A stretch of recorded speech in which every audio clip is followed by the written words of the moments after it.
श्री नंददास, आप गोस्वामी श्री तुलसीदास जी महाराज के चचेरे भाई थे, लेकिन उससे भी विशेष बात कि गोस्वामी तुलसीदास जी के आप सगे गुरु भाई भी थे। चाचा के पुत्र तो आप थे ही, लेकिन एक ही गुरु के दोनों शिष्य थे, एक ही जगह काशी में अध्ययन करते थे। तो तुलसीदास जी नंददास जी को अपना गुरु भाई ही बताते थे। चाचा के बेटे हैं ये बाद में बताते थे, ये मेरे गुरु भाई है, ऐसा बताते थे। आप खूब सुंदर कवित्त रचनाएं करते थे, खूब सुंदर सुंदर कविताएं लिखना, भाव लिखना, खूब सुंदर सुंदर अपने विषयों को स्पष्ट करना। आपकी लेखनी के ऊपर हमारे वृंदावन के श्री हितरवंश महाप्रभु के परिकर में हित ध्रुव दास जी हुए, जिनका एक बहुत प्रसिद्ध पद मैं गाता हूं कथा में। सहज स्वभाव पर्यो नवल किशोरी जी को, मृदुता दयालुता कृपालुता की राशि है, न कहू न रिस कहीं भूले हूं न होत सखी, रहत प्रसन्न सदा ही मुख हासी है। एकादशी के दिन महाप्रभु जी का प्राकट्य, उस दिन मैं हितरवंश महाप्रभु चरित्र सुनाऊंगा, बहुत अच्छा। तो हित ध्रुव दास जी नंददास जी के लिए कहते हैं, नंददास जो कछु कहो राग रंग सो पागी। नंददास जो कुछ भी लिखते हैं वो सब राग और रंग दोनों से पगा हुआ होता है, मतलब भरा हुआ होता है। अक्षर सरस स्नेह में सुनत श्रवण उठ जागी। अक्षर इतने अच्छे होते हैं कि कान तुरंत, अभी पद सुनेंगे ना, नंददास जी के पद बहुत अच्छे अच्छे पद हैं, सरल पद हैं। जैसे गोविंद दास जी के औरों के थोड़े कठिनाई लगती है पदों को व्याख्या करने में, पर नंददास जी के पद बहुत सरल है और सुनने में बहुत चैतन्यता प्रदान करने वाले। रमन दशा अद्भुत हुती करत कवित सुधार, बात प्रेम की सुनत ही छूटत नैन जलधार। जैसे ही नंददास जी के आप प्रेम के पद सुनोगे, ये ध्रुवदास जी कह रहे हैं, तो आपके नेत्रों से जलधारा छूटने लग जाएगी। बाबरो सो रस में फिरे खोजत नेह की बात, आछे रस के वचन सुनी वेगी विवश हुए जात। कोई रस में फिर रहा हो, श्याम सुंदर प्रियतम को ढूंढ रहा हो, वो नंददास के अगर पदों का आश्रय ले ले तो उसको ठाकुर जी का अनुभव हो जाएगा। ऐसा हित ध्रुव दास जी ने आपके लिए कहा है। तो श्री नंददास जी, आप काशी में अपने गुरुदेव के यहां पढ़ रहे थे, आपका जन्म हुआ, जन्म के पश्चात माता पिता ने गुरुकुल पढ़ने के लिए भेजा। वहीं आपको आपके चचेरे भाई श्री गोस्वामी तुलसीदास जी मिले और वहां अच्छे से पठन पाठन चल रहा था। एक दिन की बात, गुरुदेव जब प्रवचन करते थे तो उस प्रवचन को नंददास जी सुनते थे। यदि उस प्रवचन में ज्ञान वैराग्य की बात होती थी तो नंददास जी की इतनी रुचि नहीं बनती थी, लेकिन जैसे ही उस प्रवचन में कभी कभी उदाहरण के रूप में गुरुदेव यदि वृंदावन की चर्चा करते थे कि श्री कृष्ण वृंदावन की लीला में एक ऐसी लीला करते हैं, तुरंत नंददास जी का मानो जैसे जन्म जन्मांतरों का संबंध हो ठाकुर जी से। आपके नेत्र खुल जाते थे और नेत्र खुल करके आपके नेत्रों से अविचल अश्रुधार गिरने लगती थी। बंधुओं, एक बात सुनिए, जिस स्थान की चर्चा हो और आपका चित्त बस मंत्रमुग्ध होकर के वहां की बात सुनने लगे, भगवत धामों में, जैसे त्र्यंबकेश्वर की चर्चा हो, काशी की चर्चा हो, वृंदावन की चर्चा हो, द्वारिका की चर्चा हो, जगन्नाथपुरी की चर्चा हो, बद्रीनाथ की चर्चा हो, श्रीनाथ की चर्चा हो, कहीं की भी चर्चा हो, और वहां का बस नाम सुनते ही आपका मन ऐसे हो जाता है कि बस ये चर्चा चलती रहे, तो निश्चित है कि पूर्व जन्म का आपका उस स्थान से कोई संबंध है। गुरुदेव सारे प्रवचन करते थे, लेकिन जैसे ही व्रज की कोई बात कहते तो नंददास जी के नेत्र खुल जाते, मंत्रमुग्ध हो जाते, नेत्रों से अश्रु प्रवाह होने लगता। गुरुदेव बोलते, क्या हुआ? बोले, पता नहीं गुरुजी, आप वृंदावन की चर्चा करते हैं और मेरे नेत्र सजल हो जाते हैं, क्यों ये नहीं पता। क्योंकि नंददास जी भगवान के द्वापर युग के अष्ट सखाओं में से एक सखा ही है। ये अष्ट सखा पूर्व के ही आए हैं दोबारा। यहां तक तो बात ठीक थी। एक दिन गुरुकुल में एक आचार्य जी आए, दूसरे गुरुकुल के, ध्यान से सुनिएगा, और उन्होंने आकर के कहा कि भाई हम अपने गुरुकुल के छात्रों को लेकर के और कुछ यात्रियों को लेकर के यात्रा पर जा रहे हैं। तो कैसी यात्रा है? बोले काशी से अयोध्या जाएंगे, अयोध्या से वृंदावन जाएंगे, वृंदावन से और फिर हम द्वारिका जाएंगे, द्वारिका से फिर पुनः वापस आ जाएंगे। आपके आश्रम से, छात्रावास से कोई चलना चाहे तो बता दीजिए, हम ले जाते हैं। उस समय ऐसे ही यात्रा होती थी। कोई एक यात्रियों का दल निकलता था, उसी में सब लोग हो लेते थे। अपने अपने तरीके से कोई नहीं जाता था। बैठ जाओ, सब शांति से विराज जाओ। तो जब ये कहा गया कि आपके यहां से कोई चलना चाहे तो बता दो, तो 2-4 बालक और कुछ बड़े आचार्य जन तैयार हो गए। तो नंददास जी गए गुरु जी के पास, बोले गुरु जी मैं भी जाऊं। और नंददास जी को ना अयोध्या जाना था ना द्वारिका, उनको तो वृंदावन देखना था एक बार।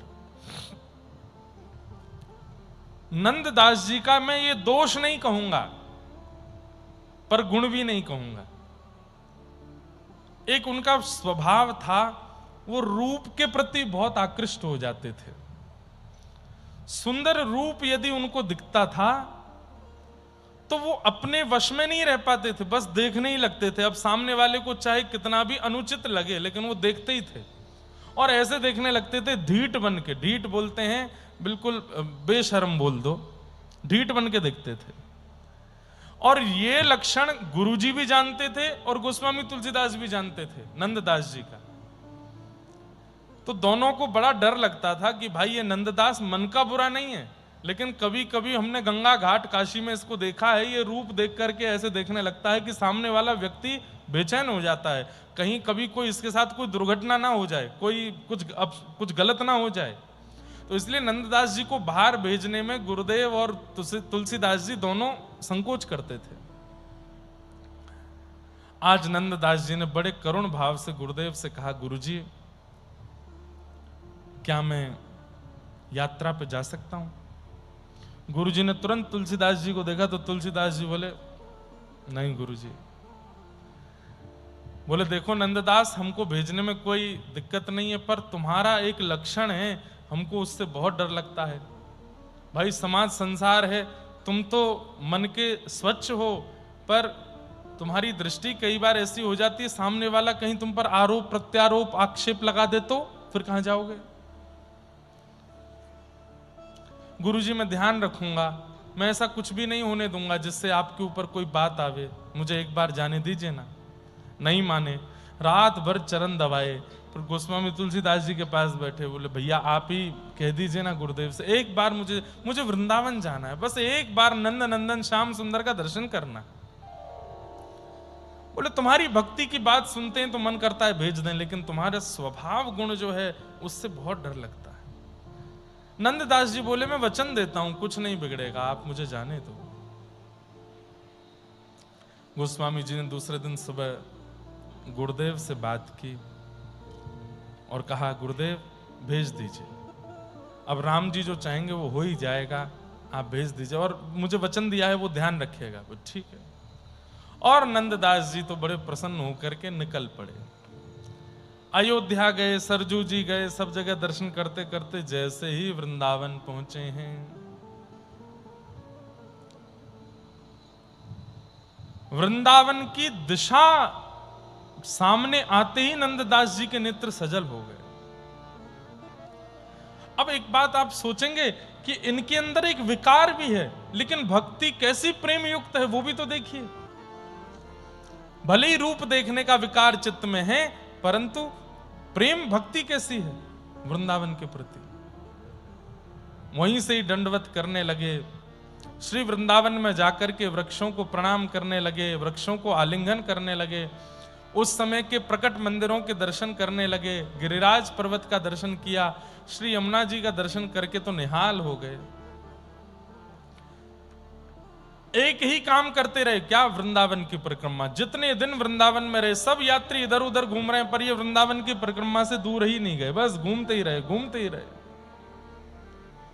और रोमें विलखें और केवल वृंदावन की परिक्रमा करें। 4-5 दिन वृंदावन में रहने के बाद सब यात्रियों ने कहा अब आगे की यात्रा पर चलें। तो नंददास जी बोलते एक दिन और रुक जाइए, अभी गोकुल देख लेते हैं।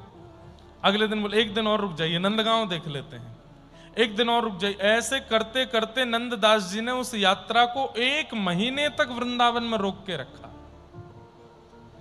1 महीना बाद सब चिढ़ गए नंददास जी से, बोले ये कोई हमारा भरण पोषण करने वाला है? इसकी बात मान करके आप यात्रा को 1 महीने से वृंदावन में रोके हैं। अरे वापस काशी भी जाना है, अभी द्वारिका तक भी पहुंचना है, चलिए अब यहां से। और सबने निश्चित कर लिया कि कल तो हम चले ही जाएंगे। नंददास जी रात भर सोए नहीं, और आपने फिर कहा कि अब मैं रह भी नहीं पाऊंगा वृंदावन के बिना। और सुबह प्रातःकाल सबके उठने से पहले ही आप यात्रा छोड़ करके और वृंदावन के सघन कुंज में जाके बैठ गए। सुबह होकर के यात्रियों ने सबने ढूंढा, लेकिन नंददास जी नहीं मिले। और सब लोगों ने सोचा भलिया है, बला थी सिर पर, छूट गई छूट जान दो, चलो आगे। और सब इनको वृंदावन में छोड़ के द्वारिका प्रस्थान कर गए।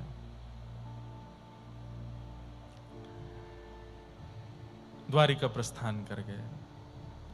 नंददास जी बड़े प्रसन्न हैं, अब वृंदावन में रहते हैं, यमुना जी का दर्शन करते हैं, खूब प्रेम से इधर उधर घूमते हैं, आनंद करते हैं।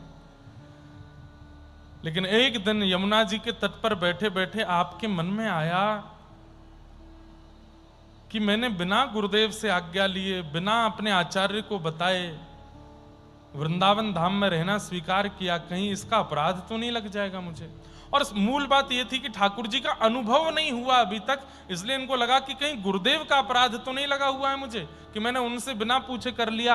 तो इन्होंने तुरंत अपना सामान उठाया और एक क्षण में ही दौड़े।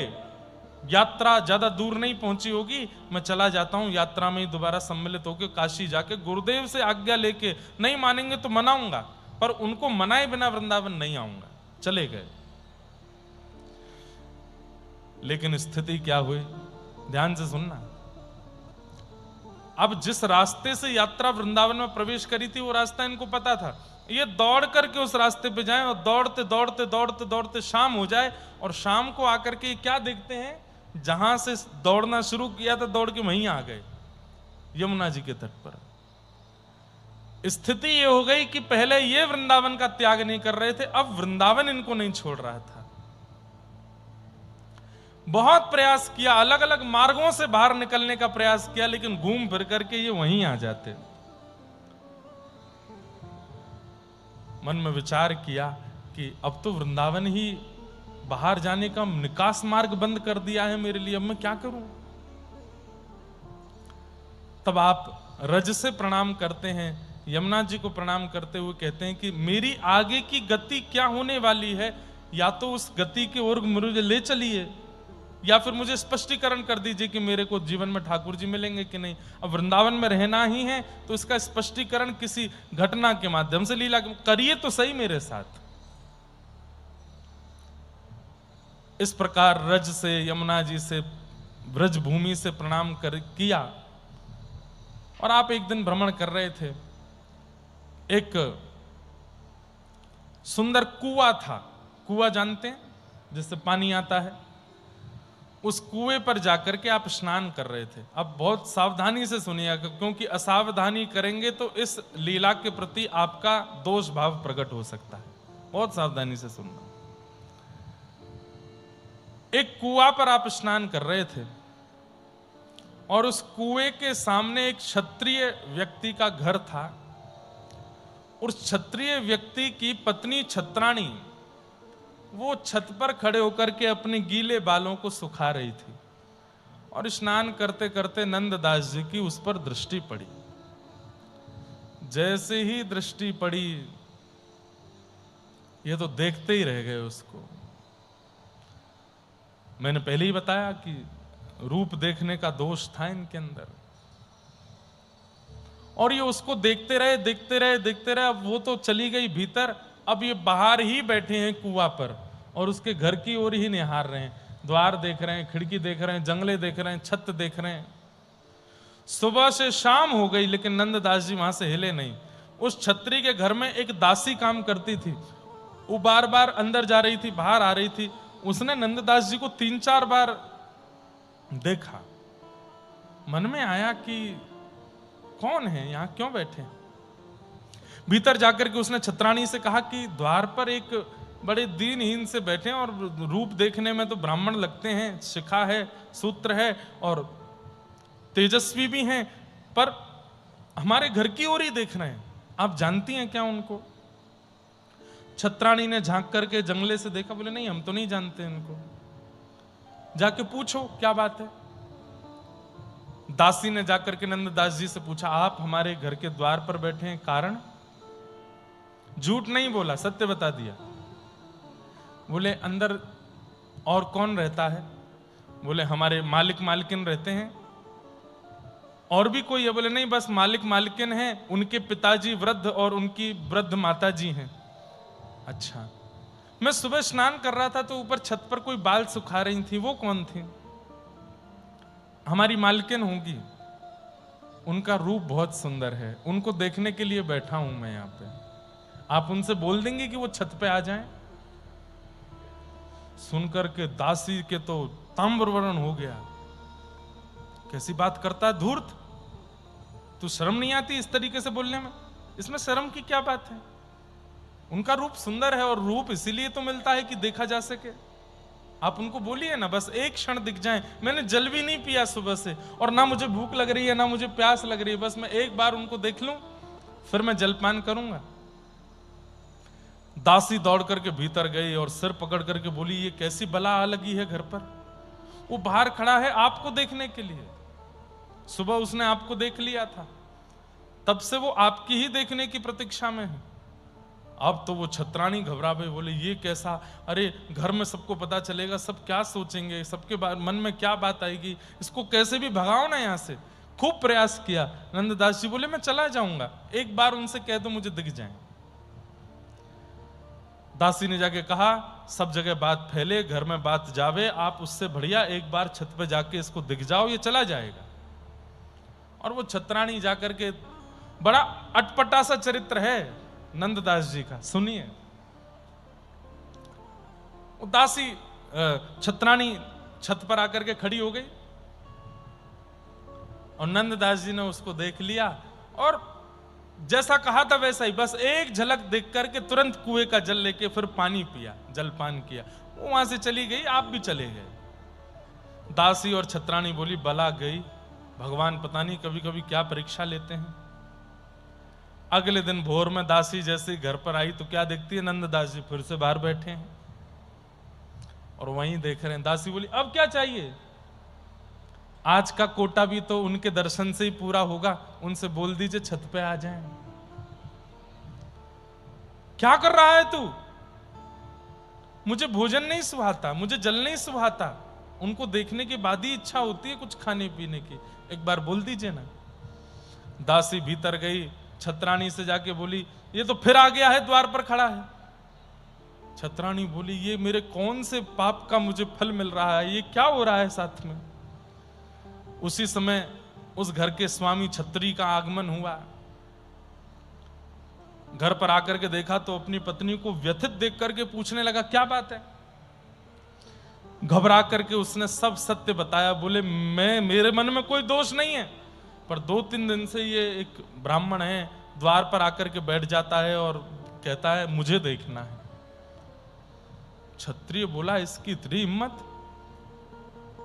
निकल करके बाहर गए। नंददास जी, क्या बात है? कुछ नहीं, क्यों बैठा है यहां पर? संभवतः आपकी पत्नी है वो। हां तो उनको दिखा दीजिए ना एक बार। क्षत्रिय बोला, तेरा मुंह ना तोड़ दूं मैं, तेरी गर्दन काट के ना फेंक दूं मैं, निकल जा यहां से। बोले, आप मुंह तोड़ देना, गर्दन भी काट देना, एक बार उनका मुख दिखा दो। इतने में ही बूढ़े ससुर जी जो उसके पिताजी थे छत्री के, वो आ गए। नगर इकट्ठा होने लगा, सब लोग, अब लोगों को तो बात बनाने को चाहिए, और लोग बाग इस विषय को उछालने लगे। पूरे नगर में चर्चा ऐसी नहीं हो रही है कि नंददास उसको देखने जाते हैं, ऐसी चर्चा हो रही है कि वो घर की छत्राणी नंददास जी से उसका कोई संबंध है। लोगों ने अनर्गल बातें बना करके सब जगह प्रचारित करके उनको धूमिल करने लगे, लेकिन नंददास जी पे कोई फर्क नहीं, और वो परिवार, उनका घर से निकलना दुश्वार हो गया। सब लोग कहने लगे, अरे तुम्हारी घर की बेटी ऐसी, तुम्हारी बहू तो ऐसी, ओ पराये उसको देखती है, ऐसा करती है। छत्री बोला, आज मैं इसको जान से मार दूंगा। तो उसके पिता ने समझाया, बोले वो ब्राह्मण है और पूरा नगर उसको देखता है, अगर कल को वो नहीं दिखा, खोजबीन करने में पता चला कि तुमने उसको मार दिया, तो हमारी और बदनामी हो जाएगी। बोले क्या करें, हाथ पे हाथ धरे बैठे रहें, वो तो रोज आता है यहां पर।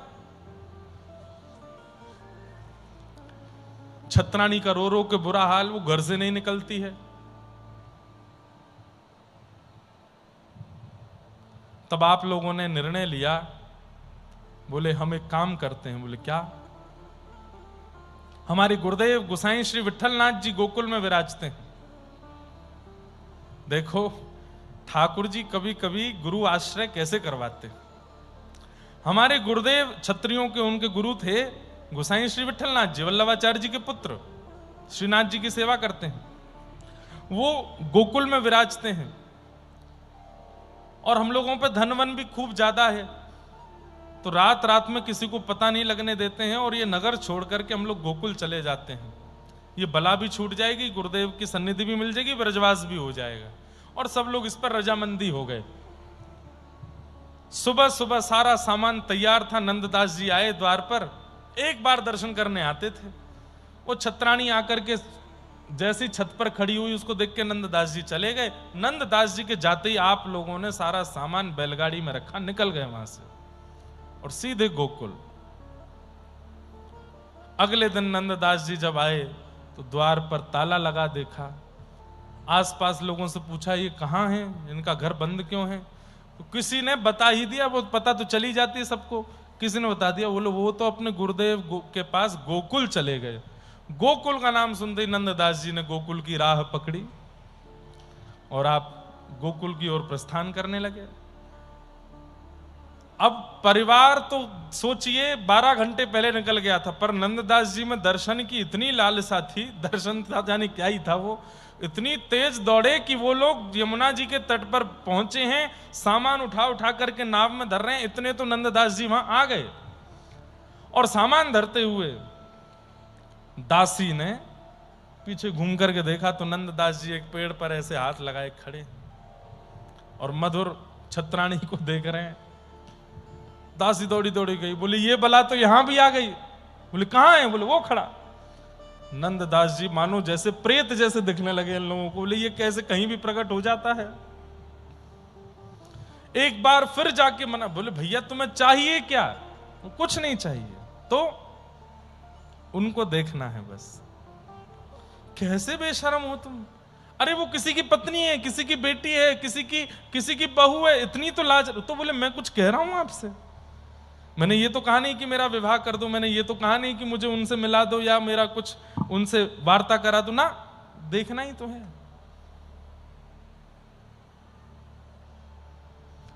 सब लोग नाव में बैठ गए और नाव वाले से कहा पार करने का कितना लोगे? बोले 1.5 रुपया।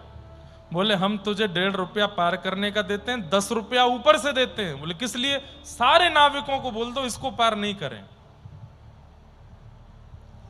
नाव वाले ने कहा ठीक है, इसको पार नहीं करूंगा, आप चिंता मत करो।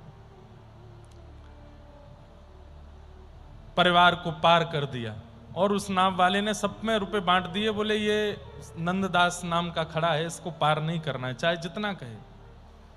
परिवार चला गया। मतलब अगर आज की डेट में नंददास जी के ऊपर कोई बायोग्राफी बना दी जाए तो थोड़े साइको जैसे लगेगा उनका चरित्र। कितने मतलब जैसे कोई आदमी पागल सा नहीं हो जाता है, ऐसा। और कभी कभी ऐसों को ही ठाकुर जी पकड़ते हैं। प्रेम तो है चित्त में, पर अभी उस प्रेम को राह दिखाने वाले गुरु नहीं मिले। गंगा जी तो अवतरित हुई हिमालय से, लेकिन आगे आगे भगीरथ जी चल रहे हैं राह दिखाते हुए, तब जाकर के सागर में मिली हैं। ऐसे ही प्रेम सबके चित्त में होता है, भाव सबके चित्त में होता है, लेकिन उसको सही पथ दिखाने वाला गुरु चाहिए। दोष नाम की कोई वस्तु संसार में होती नहीं है, ध्यान से सुनिएगा। दोष नाम की कोई वस्तु संसार में होती नहीं है। हमारा जो गुण ठाकुर जी से विमुख हो जाता है वही दोष बन जाता है, और जो गुण ठाकुर जी में लग जाता है वही भक्ति बन जाता है। दोष नाम की कोई वस्तु नहीं होती। क्रोध दोष नहीं है, संसार में है तो दोष है, ठाकुर जी के प्रति हो जाए तो। कल देख रहे थे गोविंद दास, ठाकुर जी कोई गोटी मार रहा है, ठाकुर जी से ही लड़ रहा है, वहां क्रोध का अनुभव हो रहा था ना, प्रेम का अनुभव हो रहा था। मोह यदि दोष है तो कब है? जब संसार में है, लेकिन वही भजन में है तो वो दोष नहीं है। लोभ, किस बात का लोभ? इसका भजन मुझसे ज्यादा हो रहा है, ये मुझसे ज्यादा दिगंबरा दिगंबरा जप रहा है, लोभ, इससे ज्यादा करना है मुझे। अब यही संसार में हो जाए तो दोष बन जाता है, पापगामी बना देता है, और भजन में बन जाए तो भगवत प्राप्ति करा देता है। काम संसार में हो तो दोष है, लेकिन गोपियों की तरह ठाकुर जी में हो तो भक्ति है। तो दोष नाम की कोई वस्तु है नहीं, बस हमारा जो गुण संसार में है वो दोष है, वही गुण ठाकुर जी में है वो भजन है, भक्ति है। पूरा क्षत्रियों का परिवार पहुंच गया गोकुल, जाकर के गोसाई श्री विठलनाथ जी को प्रणाम किया। विठलनाथ जी बड़े प्रसन्न हुए और सब आनंद में बोले, गुरुजी बस अब सब छोड़ आपकी शरण में आ गए। अरे वाह, बहुत बढ़िया किया।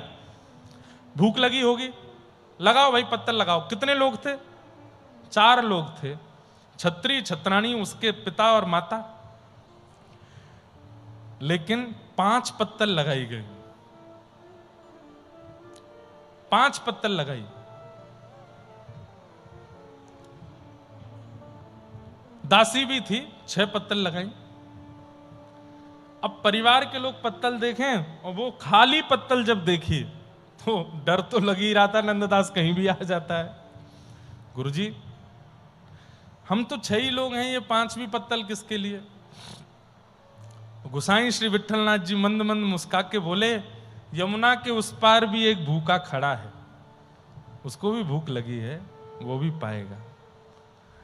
अब तो इनके आंखों से आंसू छूट गए। बोले, गुरुजी उसका नाम मत लीजिए आप, हमको वो प्रेत के जैसा दिखाई दे रहा है, उसने हमारा, हम तो ब्राह्मण जान के उससे कुछ कह नहीं रहे, ऐसा कर रहा है। गोसाई जी बोले, मुझे सब पता है, पर भैया इस संसार में दोष नाम की कोई वस्तु होती नहीं है। उसके अंदर देखने का शौक है, वो सुंदरता के पीछे मरता है। अभी उसने नंद नंदन को देखा नहीं है ना। तुम लोग चिंता मत करो, यहीं बैठ जाओ गोकुल में। अब 2 दिन का समय दो, 2 दिन बाद अपनी पत्नी को उसके सामने खड़ा करना, देखने की भी इच्छा प्रकट हो जाए तो हमारा नाम बदल देना। और हमने नाव भेजी है उसको बुलाने के लिए, बुलाओ।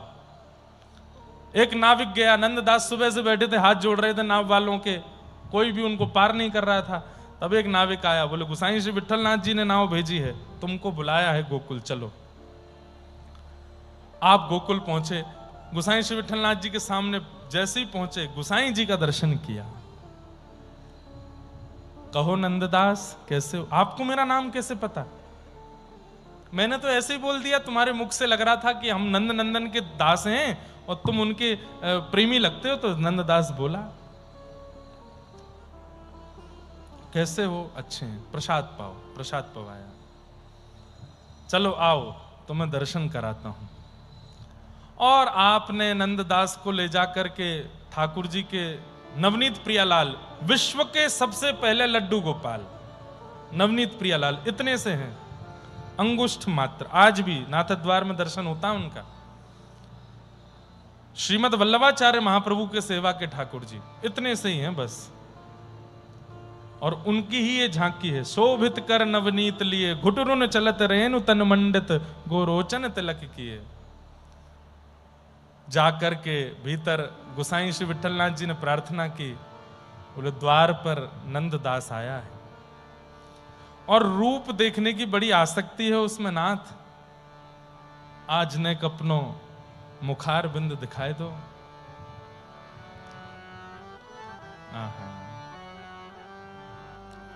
आज कृपा कर दो ना नाथ। ऐसी आसक्ति, ऐसी दृढ़ता किसी को देखने की मैंने पहली बार देखी है किसी में। पागल है, बावला है सुंदरता देखने के लिए, दिखा दीजिए ना अपना रूप।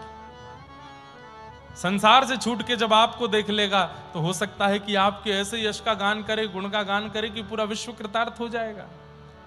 और गोसाई श्री विठलनाथ जी ने 1.5 घंटा श्री नवनीत प्रियालाल जी को मनाया। पलना झूल रहे हैं ठाकुर जी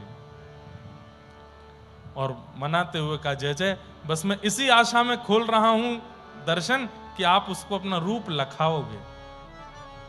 और जैसे ही कपाट खोले हैं, पलना पर ऐसे हाथ में नवनीत लिए और एक हाथ नीचे है, 2 घुटनों पर ठाकुर जी सुंदर यशोदा मैया की चुनरी पहने छोटे से लड्डू गोपाल झूल रहे हैं झूला। और जैसे ही कपाट खुले, नंददास जी ने नेत्र खोल करके सामने देखा। सबको तो लग रहा है कि नवनीत प्रियालाल खड़े हैं, लेकिन जैसे ही नंददास ने देखा, ठाकुर जी दोनों पैर लटकाए झूला पर बैठे हैं और ऐसे नंददास को अपनी ओर बुला रहे हैं। ये झांकी जब देखी ठाकुर जी की अपनी ओर खींचने वाली, नंददास के तो रोम रोम कंपित होने लगे, अविरल अश्रुधार नेत्रों से गिरने लगी। कुछ कहना चाह रहे हैं पर होठ फड़फड़ा रहे हैं, शब्द प्रकट नहीं हो रहे हैं, बस पूरा शरीर कंपायमान होने लगा। आचार्य नंददास को जीवन गिरधर, नंददास को गोकुल मंडन कुंवर कन्हाई, गोकुल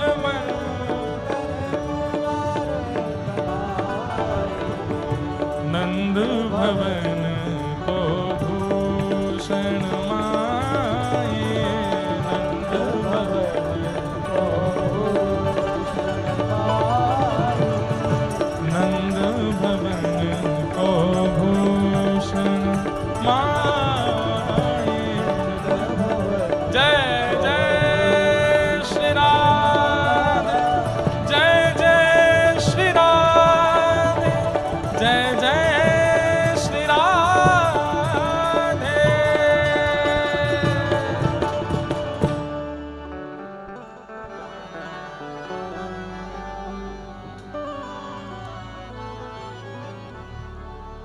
पता नहीं कौन से गुण पर दयानिधि रीझ जाते हैं। ये दयानिधि आपसे कब, कहां, कैसे रीझ जाते हैं कुछ पता नहीं है। कहां अत्यंत विकार युक्त श्री नंददास जी का जीवन चल रहा था और कहां गोपाल जी को इतने प्रिय लग गए कि बस एक झलक में, कहां तो लोगों 10-10, 20-20, 50-50 साल तक दर्शन करते रहते हैं नित्य प्रति, तब भी उन पर कोई कृपा नहीं होती। और किसी किसी को एक झांकी। हमारे व्रज में एक गाते हैं, लखी जिन लाल की मुस्कान, लखी जिन लाल की मुस्कान, लखी जिन, लखी मतलब देखी, ब्रज भाषा का यह भाव है। अच्छा, इसमें एक और बात है। एक बात तो यह है कि जिसने ठाकुर जी की मुस्कान देख ली, और दूसरा भाव यह है कि ठाकुर जी ने जिसको मुस्कुरा कर देख लिया। अभी दत्त प्रभु के दर्शन हम करने जाते हैं, हमको देखते हैं पर मुस्कुरा के नहीं देखते होंगे, सामान्य रूप से ही देखते हैं। लेकिन किसी को देख करके अगर ठाकुर जी मुस्कुरा जाते हैं, वो हंस गए तो बस बात बन गई, है गो काम। फिर ना तुम कोई काम के नहीं रह पाओगे, फिर तो वो जहां चाहेंगे वैसे ही रहोगे। लखी जिन लाल की मुस्कान, लखी जिन लाल की मुस्कान, लखी जिन लाल की मुस्कान, लाल की मुस्कान, तिन्ही बिसरी वेद विधि तम, तिन्ही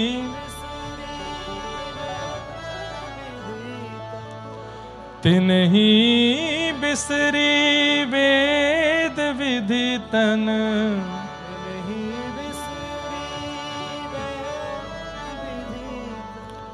जोग संयम ज्ञान जोग, लखी जिन लाल की मुस्कान, लखी जिन लाल की मुस्कान। ठाकुर जी ने जिसको हंस करके देख लिया या ठाकुर जी की मुस्कुराहट जिसने देख ली, तिन्ही बिसरो वेद विधितम, विधि विधान वेद सब वो भूल जाएंगे, उनको कुछ भी याद नहीं रहेगा। जोग संगम ज्ञान, लखी जन लाल की मुस्कान। एक बार लाल जी को मुस्कुराते देख लिया तो फिर और कुछ नहीं देख। हमारे रामानुज परंपरा में एक भक्त हुए, उनका नाम था धनुर्दास। उनकी पत्नी इतनी सुंदर थी, इतनी सुंदर थी कि वो अपनी पत्नी को ही देखते थे पूरे दिन। कहां तक कहें कि जब बाजार शॉपिंग करने उनकी पत्नी जाती थी तो वो अपनी पत्नी के ऊपर छतरी लेके चलते थे। अच्छा, ऊपर छतरी लेके चलते थे, ये तो एक बात हंसी की है ही, पर उल्टे चलते थे कि उसको देखता हुआ चलूं मैं, ऐसे चलते थे। और पूरा नगर देख करके हंसी करता था उनकी, उनको किसी से लज्जा नहीं होती, हंसते रहो तुम लोग। एक दिन रंगनाथ भगवान की सवारी निकल रही थी और तब आचार्य प्रवर श्री रामानुजाचार्य जी ने उनको देख लिया। सब हंसी उड़ा रहे थे, देखो देखो देखो देखो जोरू का गुलाम देखो, कैसे पत्नी को ही देखता रहता है 24 घंटे। आचार्य चरण ने जब उनको देखा तो बिल्कुल ऐसी ही घटना घटी। उनको लगा कि भाई ये धनुर्दास में देखने की ललक है, ठाकुर जी का रूप दिख जाए तो।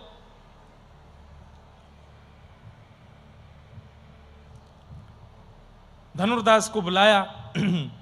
रामानुजाचार्य जी के सन्मुख आकर के धनुर्दास बोले, जी आचार्य चरण आज्ञा करें। बोले कि हमने सुबह देखा था तुम अपनी पत्नी को ऐसा देखते हो।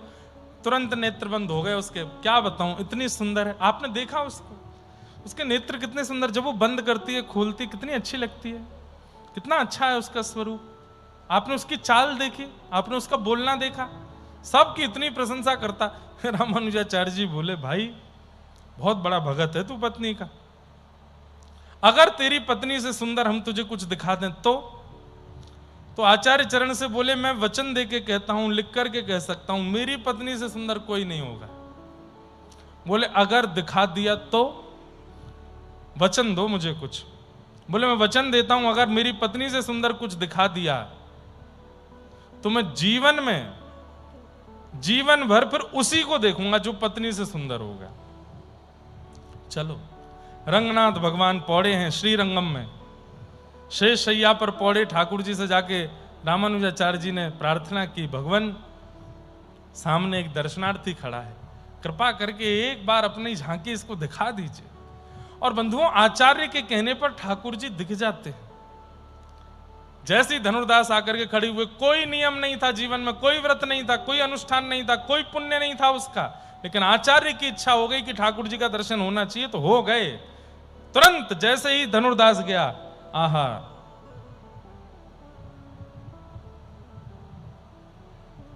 शेषनाग पर पौड़े हुए ठाकुर जी उठ करके बैठ गए, शंख चक्र गदा पद्म धारण कर लिए, कमल मुख नयन, ऐसे सुंदर, इतनी सुंदर झांकी कि धनुर्दास तो घुटनों पर बैठ गया, बस हाथ जोड़ के नेत्रों से अश्रु प्रवाह। बोला एक क्षण के लिए ठाकुर जी लेटिएगा नहीं, अभी आता हूं। कहां जा रहे हो? बोले अभी आता हूं ना। दौड़ के गया, घर से पत्नी को खींच के लाया और पत्नी को भी बिठाया। बोले आज से वचनबद्ध होकर के, कसम खा करके पत्नी सहित आपका दास हूं, अब आपको ही निहारूंगा और किसी को नहीं निहारूंगा। और फिर रामानुजाचार्य जी ने बड़ी कृपा की उसके ऊपर, बड़े अद्भुत धनुर्दास। लखी जिन लाल की मुस्कान, लखी जिन लाल की मुस्कान, नेम व्रत आचार पूजा, नेम आचार पूजा, पाठ गीता ज्ञान, पाठ गीता लखी जिन लाल की मुस्कान, लखी जिन रसिक भगवत द्रगदई असि, रसिक भगवत ऐंच के मुख म्यान, ऐंच के। हमारे व्रज के रसिकों की बातें समझना बहुत बड़ी बात है। इतनी बड़ी बात लिखी है यहां पर, अब इसको कोई गुरु के बिना समझ नहीं सकता। रसिक भगवत द्रगदई असि ऐंच के मुख म्यान। अब इसका व्याख्यान करना ही बड़ा टेढ़ा काम है, लेकिन कितना सरल है। तो क्या कह रहे हैं? रसिक भगवत, भगवत रसिक देव जी का पद है, वो क्या कह रहे हैं? बोले द्रगदई असि ऐंच के मुख म्यान। बोले ठाकुर जी के नेत्र जो हैं, नेत्र जो हैं ये बाण हैं, और इन बाणों की कमान क्या है? बोले ये यहां कमान है। तो भगवत रसिक देव जी कह रहे हैं बाहों कैसे जाती है, ये आईब्रोज कैसे जाती हैं? यहां से ऐसे करके ये जाती हैं। तो इसका मतलब ये तो हो गया धनुष का अग्रभाग, और अग्रभाग के मध्य में होते हैं धनुष। तो ये हो गए दो नेत्र रूपी धनुष, और इनको खींचा कहां से जा रहा है? बोले होठ रूपी म्यान से ऐसे खींच रहे हैं। तो क्या कह रहे हैं? बोले भगवत रसिक भगवत द्रगदई असि ऐंच के मुख म्यान। बोले ठाकुर जी ने ऐसे तिरछे हंस करके अपनी म्यान खींच करके अपना ये धनुष का धागा खींचा है होठ से हंस करके, और ऐसे करके हमारी ओर देखा है और आंखों से बाण चला दिया। अब हम घायल हो गए हैं, अब इनके अलावा किसी और को देख ही नहीं पा रहे। रसिक भगवत द्रगदई असि ऐंच के मुख म्यान, लखी जिन लाल की मुस्कान। नंददास जी तो बस अब ठाकुर जी हो गए। अब ठाकुर जी के अलावा और किसी को ना देखते हैं, ना किसी के पास जाते हैं, ना किसी की कुछ सुनते हैं। पूरे दिन बस केवल मेरे तो गोविंद ही गुणगान, मेरे तो गोविंद ही गुणगान। ऐसे ही बस ठाकुर जी का भगवत रस गायन आप करते रहते थे। अनेक आपने सुंदर भावों की रचना कर करके ठाकुर जी को सुनाई।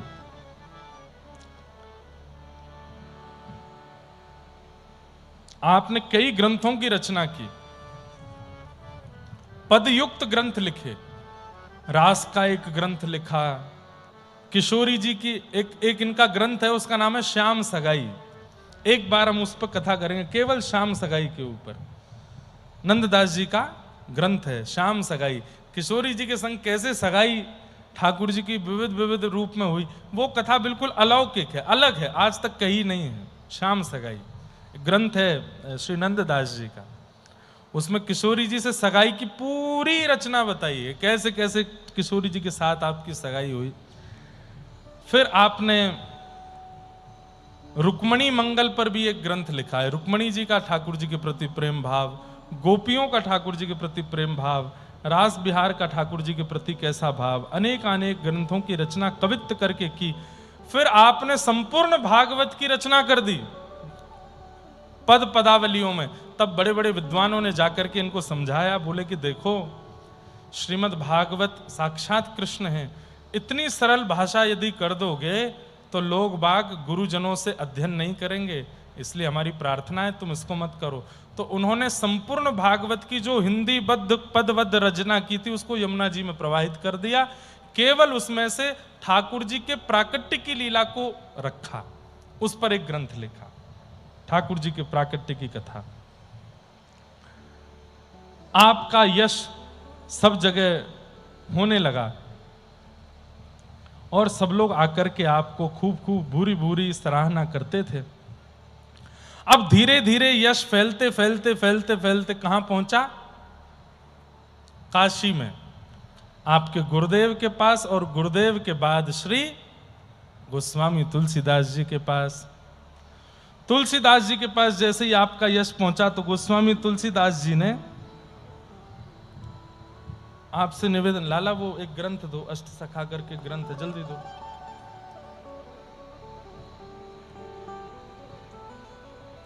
गोस्वामी तुलसीदास जी को पता चला कि भाई व्रजमंडल में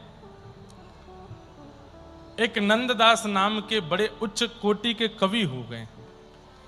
नाम सुनते ही गोस्वामी तुलसीदास जी महाराज समझ गए ये तो हमारे भैया हैं, हमारे गुरु भाई हैं, हमारे चाचा के पुत्र नंददास हैं। तो श्री गोस्वामी तुलसीदास जी ने काशी से कुछ यात्रीगण वृंदावन जा रहे थे, उनसे जाकर के कहा कि वहां नंददास नाम के एक भक्त हैं, उनसे जाकर के कहना गोस्वामी तुलसीदास जी याद कर रहे हैं, अब जल्दी वापस आवें। तो वे लोग आए, आकर के उन्होंने नंददास जी से निवेदन किया। तो नंददास जी ने अष्ट सखा इधर नहीं है,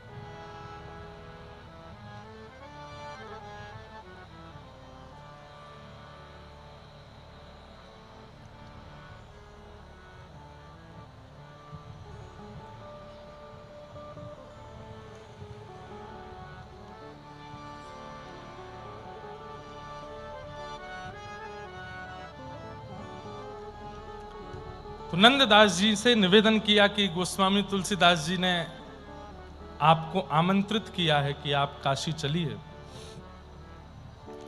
तो आपने मना कर दिया, बोले उनसे कह दीजिए कि अब हम वापस नहीं जाएंगे।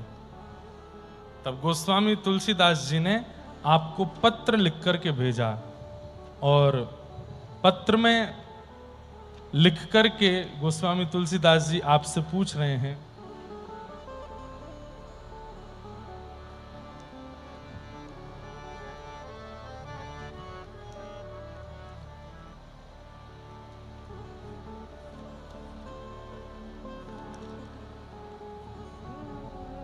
कहा कमी रघुनाथ के, छोड़ी कुल की कहानी। नंददास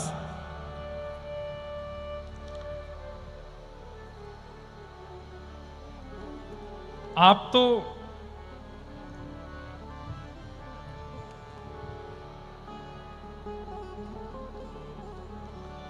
अब सुनिए।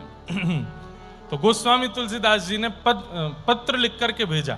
दोनों कवि हैं, गोस्वामी जी भी कवि हैं, नंददास भी कवि हैं।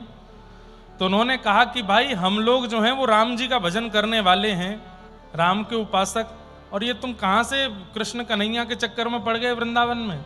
तो उन्होंने लिख के भेजा, घर को परनो परिहर्यो, कहो कौन उपदेश, तुलसी आसो जानिए नहीं धर्म को लेश। घर को परनो परिहर्यो, कहो कौन उपदेश, तुलसी आसो जानिए नहीं धर्म को लेश। हम लोग राम उपासक हैं और तुमने राम जी की उपासना त्याग करके वैसा ही कार्य किया है नंददास, जैसे कोई पतिव्रता नारी पत्नी पति के होते हुए अन्य के प्रति प्रेम की भावना रखे। इससे तो तुमने बहुत बड़ा अपराध कर दिया है। और दूसरा पत्र लिखा, हम चाकर रघुनाथ के, जन्म जन्म के दास, रूप माधुरी मन हर्यो, डार प्रेम की फांस।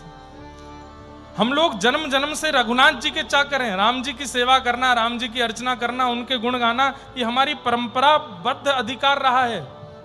और तुम उनको छोड़ करके मां वृंदावन चले गए। अच्छा, इसमें गोस्वामी तुलसीदास जी महाराज कोई क्रोधवश निंदावश ये पत्र नहीं लिख रहे हैं।